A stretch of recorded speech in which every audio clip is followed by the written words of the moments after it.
ସାଙ୍ଗମାନେ ବୃକ୍ଷ ହେଉଛି ନା ଆମ ଜୀବନ। ଯଦି ଗଛ ନଥାନ୍ତା ନା ତାହେଲେ ଆମେ ଏ ଦୁନିଆରେ ବଞ୍ଚି ପାରିନଥାନ୍ତେ। ଏଇଟା ତ ସତ କଥା। ହେଲେ ଆମେ ଯେଉଁ ସବୁ ଗଛ ଲଗାଉଛେ ସେ ଗଛ ଆମ ପାଇଁ କେତେ ଲାଭଦାୟକ କେତେ କ୍ଷତିଦାୟକ ଆମେ ସେଇଟା ଜାଣିନାହୁଁ। ଆମେ ଆମ ଘର ଚାରିପାଖ ସଜେଇବା ପାଇଁ ଆମେ ଗଛ ଲଗେଇଥାଉ।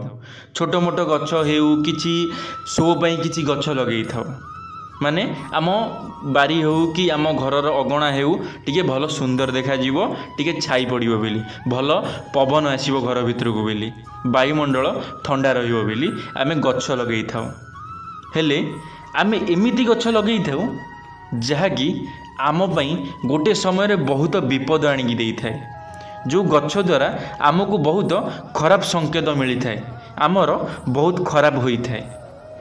ସେ ଗଛ ସବୁ କ'ଣ ଆଉ କେଉଁ ଗଛ ଆମେ ଘର ଅଗଣାରେ ଲଗାଇବା ଆବଶ୍ୟକ, କେଉଁ ଗଛ ଲଗାଇବା ଦ୍ୱାରା ଆମ ଘରେ ସବୁବେଳ ପାଇଁ ସୁଖ ଶାନ୍ତି ବନି ରହିଥାଏ, ଜାଣିବା ଆଜିର ଏଇ ଭିଡ଼ିଓ ମାଧ୍ୟମରେ। ହଁ ଆଜ୍ଞା, ଭଗବାନ ଶ୍ରୀକୃଷ୍ଣ କହିଛନ୍ତି କେଉଁ ଗଛ ଲଗାଇବା ଦ୍ୱାରା ଆମ ପରିବାରରେ କେବେ ବି ହେଲେ କୌଣସି କଳହ ସୃଷ୍ଟି ହେବ ନାହିଁ। ତ ଚାଲନ୍ତୁ ସାଙ୍ଗମାନେ ଆଜିର ଭିଡ଼ିଓଟି ଆରମ୍ଭ କରିବା। ସାଙ୍ଗମାନେ ମୁଁ ବିଶ୍ୱଜିତ ଆପଣମାନଙ୍କୁ ସ୍ୱାଗତ କରୁଛି ମୋର ଏକ ନୂଆ ଭିଡ଼ିଓରେ। ତ ଚାଲନ୍ତୁ ସାଙ୍ଗମାନେ ଆଜିର ଭିଡ଼ିଓଟି ଆରମ୍ଭ କରିବା। ଘର ସାମ୍ନାରେ ଲଗାନ୍ତୁ ଏହି ଦୁଇଟି ଗଛ, ହୋଇଥାଏ ଧନ ପ୍ରାପ୍ତି ଏବଂ ମାତା ଲକ୍ଷ୍ମୀଙ୍କ ସ୍ଥାୟୀ ବାସ। ଭଗବାନ ଶ୍ରୀକୃଷ୍ଣ ବାସ୍ତୁଶାସ୍ତ୍ରରେ ବିଶେଷ ଜ୍ଞାନ ରଖୁଥିଲେ। ସେ ସମୟ ସମୟରେ ଭଗବାନ ଯୁଧିଷ୍ଠିରଙ୍କୁ ବାସ୍ତୁଶାସ୍ତ୍ରର ଜ୍ଞାନ ଦେଉଥିଲେ। ସେହି ଜ୍ଞାନ ସମଗ୍ର ମାନବ ଜାତି ପାଇଁ ଅତ୍ୟନ୍ତ ଗୁରୁତ୍ୱପୂର୍ଣ୍ଣ ଅଟେ। ଶାସ୍ତ୍ରରେ ଭଗବାନ ଶ୍ରୀକୃଷ୍ଣ କିଛି ଏପରି ଗଛ ବିଷୟରେ କହିଛନ୍ତି ଯାହା ଘରର ସୀମା ମଧ୍ୟରେ ହେବା ଅତ୍ୟନ୍ତ ଅଶୁଭ ହୋଇଥାଏ। ଏହିସବୁ ଗଛ ଘର ଆଗରେ ରହିଲେ ସେହି ଘରର କେବେ ବି ଉନ୍ନତି ହୋଇନଥାଏ। ଗଛଲତା ଆମ ଚତୁଃପାର୍ଶ୍ୱକୁ ସୁନ୍ଦର ରଖିବା ସହିତ ବାତାବରଣକୁ ମଧ୍ୟ ଶୁଦ୍ଧ ରଖିଥାନ୍ତି। ବୃକ୍ଷକୁ ସକାରାତ୍ମକ ଶକ୍ତିର ସଞ୍ଚାର ହୋଇଥାଏ। ଘର ସାମ୍ନାରେ କିଛି ବୃକ୍ଷ ଲଗାଇଲେ ଘରେ ଉନ୍ନତି ଆସିଥାଏ ଏବଂ ବାସ୍ତୁଦୋଷ ମଧ୍ୟ ଦୂର ହୋଇଥାଏ। ଆମ ହିନ୍ଦୁ ଧର୍ମଶାସ୍ତ୍ରରେ ମଧ୍ୟ କିଛି ଏପରି ଶୁଭ ବୃକ୍ଷ ବିଷୟରେ କୁହାଯାଇଛି। ଏହା ବ୍ୟତୀତ କିଛି ଅଶୁଭ ଗଛ ବିଷୟରେ ମଧ୍ୟ କୁହାଯାଇଛି, ଯାହାଦ୍ୱାରା ଘରର ସୁଖ ସମୃଦ୍ଧି ଚାଲିଯାଏ। ଏହା ବ୍ୟତୀତ ଶତ୍ରୁ ମଧ୍ୟ ବୃଦ୍ଧି ହୋଇଥାଏ। ସାଙ୍ଗମାନେ ମୁଁ ଆଜି ଆପଣମାନଙ୍କୁ କହିବି କେଉଁ ଗଛ ଘର ପରିସରରେ ଲଗାଇବା ଉଚିତ ଏବଂ କେଉଁଟି ଉଚିତ ନୁହେଁ। ତ ଚାଲନ୍ତୁ ଜାଣିବା। ପ୍ରଥମଟି ହେଉଛି ଅଶ୍ୱସ୍ଥ ବୃକ୍ଷ। ଅଶ୍ୱସ୍ଥ ବୃକ୍ଷ ମାନେ ହେଉଛି ଓସ୍ତ ଗଛ। ଶାସ୍ତ୍ରରେ ଏପରି କୁହାଯାଇଛି ଯେ ଜଳାଶୟ ନିକଟରେ ଅଶ୍ୱସ୍ଥ ବୃକ୍ଷ ରହିଲେ ଏବଂ ସେହି ଗଛରୁ ପତ୍ର ଜଳରେ ପଡ଼ିଲେ ପିତୃଙ୍କୁ ଶ୍ରାଦ୍ଧ ସଦୃଶ୍ୟ ହୋଇଥାଏ। ଏପରି କୁହାଯାଇଛି ଯେ ସକାଳୁ ଉଠି ସ୍ନାନ କରି ଅଶ୍ୱସ୍ଥ ବୃକ୍ଷକୁ ସ୍ପର୍ଶ କଲେ ସବୁ ପାପରୁ ମୁକ୍ତି ମିଳିଥାଏ।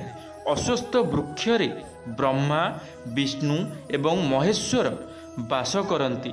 ଏହା ବ୍ୟତୀତ ଏହି ଗଛକୁ ପୂଜା କରିବା ଦ୍ୱାରା ଦୀର୍ଘ ଆୟୁଷ ପ୍ରାପ୍ତି ହୋଇଥାଏ। ଅଶ୍ୱସ୍ଥ ବୃକ୍ଷକୁ କାଟିବା ମଧ୍ୟ ପାପ ହୋଇଥାଏ, କାରଣ ଏହି ଗଛରେ 35 କୋଟି ଦେବଦେବୀଙ୍କ ବାସ ହୋଇଥାଏ। ଅଶ୍ୱସ୍ଥ ବୃକ୍ଷକୁ କାଟିବା ଦ୍ୱାରା ନର୍କଦଣ୍ଡ ଭୋଗିବାକୁ ପଡ଼ିଥାଏ। ହଁ ଆଜ୍ଞା, ଆପଣମାନେ ଜାଣିଥିବେ ଅଶ୍ୱସ୍ଥ ଗଛକୁ ଆମ ହିନ୍ଦୁ ଧର୍ମରେ ବହୁତ ମାନିଥାନ୍ତି, ବହୁତ ପୂଜା ମଧ୍ୟ କରିଥାନ୍ତି, ଜଳ ମଧ୍ୟ ଅର୍ପଣ କରିଥାନ୍ତି ଓସ୍ତ ଗଛକୁ। ତ ସେଥିପାଇଁ ଆପଣଙ୍କୁ ଓସ୍ତ ଗଛ ଲଗାଇବାର ଅଛି, ଓସ୍ତ ଗଛକୁ କାଟିବାର ନାହିଁ। ଦ୍ୱିତୀୟରେ ହେଉଛି ଅଁଳା ଗଛ। ଏହା ଅତ୍ୟନ୍ତ ପବିତ୍ର ଗଛ ଅଟେ। ଏହି ଗଛକୁ ପୂଜା କରିବା ଦ୍ୱାରା ସ୍ୱାମୀ ସ୍ତ୍ରୀ ଜନ୍ମ ମୃତ୍ୟୁ ବନ୍ଧନରୁ ମୁକ୍ତ ହୋଇଯାଆନ୍ତି। ଅଁଳା ଖାଇବା ଦ୍ୱାରା ସବୁ ପାପରୁ ମୁକ୍ତି ମିଳିଥାଏ। ଅଁଳା ରସକୁ ପାଣିରେ ମିଶାଇ ସ୍ନାନ କଲେ ଦାରିଦ୍ରତା ନାଶ ହୋଇଥାଏ। ଏହା ବ୍ୟତୀତ ସବୁ ପ୍ରକାରର ଐଶ୍ୱର୍ଯ୍ୟ ପ୍ରାପ୍ତ ହୋଇଥାଏ। ଯେଉଁ ଘର ସାମ୍ନାରେ ଅଁଳା ଗଛ ଲଗାଯାଏ ସେହି ଘରେ ମାତା ଲକ୍ଷ୍ମୀ ଏବଂ ବିଷ୍ଣୁ ସର୍ବଦା ବାସ କରନ୍ତି। ହଁ ଆଜ୍ଞା, ଯଦି ଆପଣଙ୍କ ଘର ସାମ୍ନାରେ ଅଁଳା ଗଛ ନାହିଁ ତାହେଲେ ଆପଣମାନେ ସର୍ବପ୍ରଥମେ ଅଁଳା ଗଛ ଲଗାନ୍ତୁ। କାରଣ ଆପଣମାନେ ଜାଣିଛନ୍ତି ଅଁଳା ଗଛ ଆପଣଙ୍କ ପାଇଁ କେତେ ଲାଭଦାୟକ। ଅଁଳା ଗଛର ଯେଉଁ ଫଳ ହୋଇଥାଏ ସେ ଅଁଳା ତାକୁ ଲୋକମାନେ ଖାଇଲେ ଲୋକମାନଙ୍କର କେତେ ପ୍ରକାରିଆ ରୋଗ ଭଲ ହୋଇଯାଇଥାଏ ଆଜ୍ଞା। ତ ଆପଣମାନେ ଘର ସାମ୍ନାରେ ଘର ଅଗଣାରେ ଅଁଳା ଗଛ ଲଗାନ୍ତୁ। ଆପଣଙ୍କ ଦେହ ଅସୁସ୍ଥ ଥିଲେ ମଧ୍ୟ ଭଲ ହୋଇଯିବ ଅଁଳା ଫଳ ଖାଇ। ଆଉ ଯଦି ଆପଣଙ୍କ ଘରେ କୌଣସି ଗୋଟେ ଅସୁବିଧା ହୋଇଛି କି କୌଣସି ଗୋଟେ କଳହ ସୃଷ୍ଟି ହୋଇଛି ସେ ମଧ୍ୟ ଦୂର ହୋଇଯିବ। ତୃତୀୟରେ ହେଉଛି ଅଶୋକ ବୃକ୍ଷ। ଅଶୋକ ବୃକ୍ଷ ଅତ୍ୟନ୍ତ ପବିତ୍ର ହୋଇଥାଏ। ଯେଉଁ ଘର ସାମ୍ନାରେ ଏହି ଗଛ ଲଗାଯାଏ ସେହି ଘରକୁ ଅକାଳ ମୃତ୍ୟୁ ସମ୍ବନ୍ଧୀୟ ସମସ୍ୟା ଆସିନଥାଏ। ଏହି ଗଛକୁ ଘରେ ଲଗାଇଲେ ଘରେ ସୁଖ ଶାନ୍ତି ସମୃଦ୍ଧି ଆସିଥାଏ। ଅଶୋକ ବୃକ୍ଷ ଯୌବନ ପ୍ରଦାନ କରିବା ଗଛ ହୋଇଥାଏ। ମାତା ସୀତାଙ୍କୁ ରାବଣ ଅପହରଣ କରି ନେବା ପରେ ଅଶୋକ ବାଟିକାରେ ହିଁ ମାତା ସୀତାଙ୍କୁ ରଖିଥିଲା। ସେଠାରେ ଅଶୋକ ଗଛ ମାତା ସୀତାଙ୍କର ଅନେକ ସେବା କରିଥିଲେ। ତେଣୁ ଅଶୋକ ଗଛ ଅତ୍ୟନ୍ତ ପୂଜ୍ୟ ହୋଇଥାଏ। ହଁ ସାଙ୍ଗମାନେ, ଆପଣଙ୍କ ଘର ସାମ୍ନାରେ ଗୋଟିଏ ଅଶୋକ ଗଛ ଆଣି ଲଗାନ୍ତୁ। ଯେତେବେଳେ ଅଶୋକ ଗଛ ମାତା ସୀତାଙ୍କୁ ଏତେ ସାହାଯ୍ୟ କରିଥିଲେ, ଏତେ ଦୁଃଖ କଷ୍ଟରୁ ତାଙ୍କୁ ଭଲ ପାଇବା ଦେଇଥିଲେ, ତ ସେଥିପାଇଁ ଆପଣଙ୍କୁ ଅଶୋକ ଗଛ ଗୋଟେ ଘର ସାମ୍ନାରେ ଘର ଅଗଣାରେ ଲଗାଇବାର ଅଛି। ଯଦି ଆପଣ ଘର ଅଗଣାରେ ଅଶୋକ ଗଛ ଲଗାଉଛନ୍ତି ତାହେଲେ ମାତା ସୀତାଙ୍କର ମଧ୍ୟ ଆପଣଙ୍କର ଘର ଉପରେ ଆଶୀର୍ବାଦ ରହିବ। ଚତୁର୍ଥରେ ହେଉଛି ନିମ ଗଛ। ଶାସ୍ତ୍ର ଅନୁଯାୟୀ ଘରେ ନିମ ଗଛ ଲଗାଇଲେ ସୂର୍ଯ୍ୟଦେବ ଅତ୍ୟନ୍ତ ପ୍ରସନ୍ନ ହୁଅନ୍ତି। ଏହି ବୃକ୍ଷ ଆୟୁଷ ପ୍ରଦାନ କରିଥାଏ। ଏହାକୁ ଘର ପାଖରେ ଲଗାଇଲେ ନାନା ପ୍ରକାରର ରୋଗରୁ ମୁକ୍ତି ମିଳିଥାଏ। ମାତା ଲକ୍ଷ୍ମୀଙ୍କୁ ନିମ ଗଛ ଅତ୍ୟନ୍ତ ପ୍ରିୟ ହୋଇଥାଏ। ତେଣୁ ମାତା ଲକ୍ଷ୍ମୀ ନିମ ଗଛରେ ବାସ କରିଥାନ୍ତି। ଘର ସାମ୍ନାରେ ଏହି ଗଛ ଲଗାଇଲେ ଧନ ପ୍ରାପ୍ତି ହୋଇଥାଏ। ହଁ ଆଜ୍ଞା ସାଙ୍ଗମାନେ, ଆପଣମାନେ ନିମ ଗଛ କଥା ତ ନିଶ୍ଚିନ୍ତ ଭାବରେ ଜାଣିଥିବେ। ନିମ ଆମ ପାଇଁ କେତେ ଲାଭଦାୟକ ହୋଇଥାଏ। ଯଦି ଆମ ଘରେ କାହାର ଶରୀରରେ କିଛି ବି ଅସୁବିଧା ହୋଇଥାଏ, କାହାର ଚର୍ମ ଦୋଷ ଥାଏ, ଚର୍ମ ରୋଗ ଥାଏ, ତ ସେମାନେ ନିମ ଛେଲି ଆଣି ତାକୁ ସିଝେଇକିରି ଦେହରେ ଲଗାନ୍ତି। ନିମ ପତ୍ର ଆମକୁ ଖାଇଲେ ଆମ ଶରୀର ପାଇଁ ବହୁତ ଉପକାରିତା ଆପଣମାନେ ଜାଣିଥିବେ। ନିମ ଗଛରେ ମଧ୍ୟ ମାତା ଲକ୍ଷ୍ମୀ ବାସ କରନ୍ତି। ମାନେ ଜାଣନ୍ତୁ ଗୋଟିଏ କଥା, ଯଦି ଆପଣଙ୍କର ଘର ସାମ୍ନାରେ ଗୋଟିଏ ନିମ ଗଛ ରହୁଛି ମାନେ ଆପଣ ଆପଣଙ୍କର ଘର ସାମ୍ନାରେ ମାତା ଲକ୍ଷ୍ମୀଙ୍କୁ ବାସ କରିବା ପାଇଁ ଦେଇଛନ୍ତି। ନିମ ଗଛ ତ ଲଗେଇ ନାହାନ୍ତି, ମାତା ଲକ୍ଷ୍ମୀଙ୍କୁ ବାସ ଦେଇଛନ୍ତି, ମାତା ଲକ୍ଷ୍ମୀଙ୍କୁ ସ୍ଥାନ ଦେଇଛନ୍ତି, ମାତା ଲକ୍ଷ୍ମୀଙ୍କୁ ସମର୍ପିତ କରିଛନ୍ତି, ମାତା ଲକ୍ଷ୍ମୀଙ୍କୁ ପ୍ରତିଷ୍ଠା କରିଛନ୍ତି। ତ ସେଥିପାଇଁ ଘର ସାମ୍ନାରେ ଗୋଟିଏ ନିମ ଗଛ ନିଶ୍ଚିତ ଭାବରେ ଲଗାନ୍ତୁ।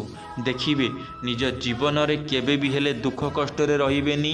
ଯାହା ବି ନିଜ ନାମରେ ଯାହା ବି ଅସୁବିଧା ଅଛି, ଯାହା ବି ଲୋନ୍ ଅଛି, ଯାହା ବି କିଛି ସୁଝିବାର ଅଛି, ଯାହା ବି ଅସୁବିଧା ଅଛି, ସବୁକିଛି ମାତା ଲକ୍ଷ୍ମୀ ଦୂର କରିବେ। ମାତା ଲକ୍ଷ୍ମୀଙ୍କ ଆଶୀର୍ବାଦ ସବୁବେଳ ପାଇଁ ତୁମ ଉପରେ ରହିବ। ତୁମେମାନେ ସବୁବେଳେ ଖୁସିରେ ଜୀବନଯାପନ କରିବ।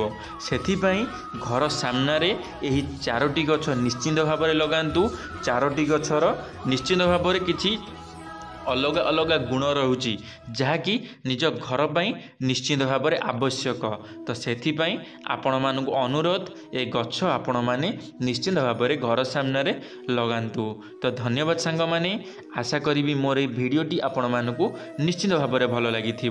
जदि मोर ये भिडटी आपण मानक भल लगी लाइक टी करेंगे, सांग मानक मध्य शेयर निश्चित भाव में करेंगे, कमेंट बॉक्स रे आपण मानकर मतामत देवे। जदि आपण माने आम टॉकिंग वर्ल्ड यूट्यूब चैनल प्रथम थर पर आम टॉकिंग वर्ल्ड यूट्यूब चैनल को सब्सक्राइब करी बेल आइकन को ऑल क्लिक करेंगे, कारण आम चैनल जेबे किछि नुआ मोटिवेशनल वीडियो छड़ा जीवो आपण माने सर्वप्रथमे देखि पारिबे। धन्यवाद सांग माने। जय जगन्नाथ, जय मां सरला, जय श्री कृष्ण।